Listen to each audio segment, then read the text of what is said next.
Ayun, namumuti naman ang karagatan guys. Dito nyo. Grabe, halos wala namang kapalaot nito. Mga bangka nakatampay doon sa kabila. Yung matandol doon. Yung part na yan. Yan sa kabila niyan, dyan ang mga pangkalaot. Dito halos wala kayo makita bangka kasi nga mahirap ano dito, medyo maalon. Grabe. Namumuti naman guys. Kahit kami, hindi kami makalaot ngayon kasi nga ganito ang panahon. Lakas na amihan. Kaya ito na muna kami ngayon, sideline dito. Yan. Ito ang aming gawa.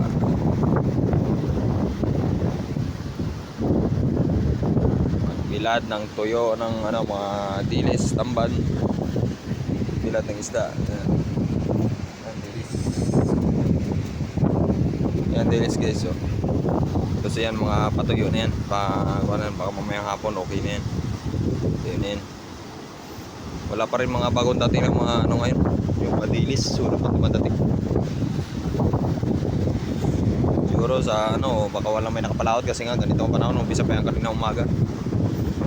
Sama talaga ng timpla ng dagat ngayon. Yan, mga tuyo na yan. Kabilangan nag-aangon na sila o nagtanggal na sila. Eh, tuyo na. Hila na lang yung ano nila, dalawang andayan nila. Sa dalawa, tatlo, apat, limang andayan ulit na naman. Tinanggal na nila.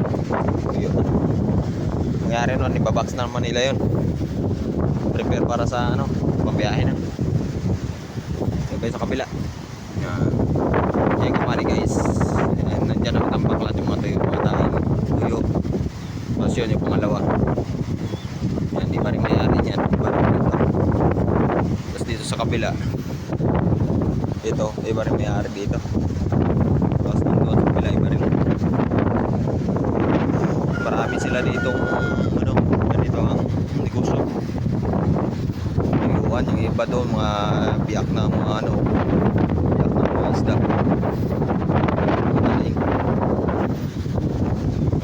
Antay pa tayo ng mga ilang araw pa siguro bago makalaot kasi nga medyo malakas pa rin talaga panahon. Iba talaga timpla ng karagatan.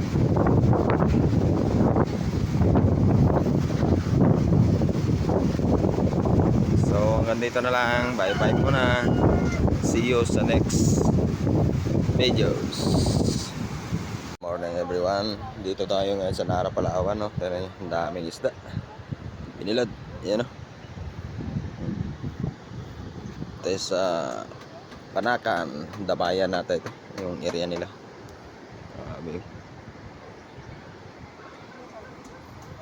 Binilad na may sapsap, dilis to mga guys. Yan o, dami. Ito naman mga galunggong pati tamban. Hanggang doon ang bilaran nila. Tulo. Mahaba. Sa kabila mayroon din. Sa kabila ng bangka na yan, bilaran pa rin yan dyan. Yan nilang ganda oh. Ganda ng area.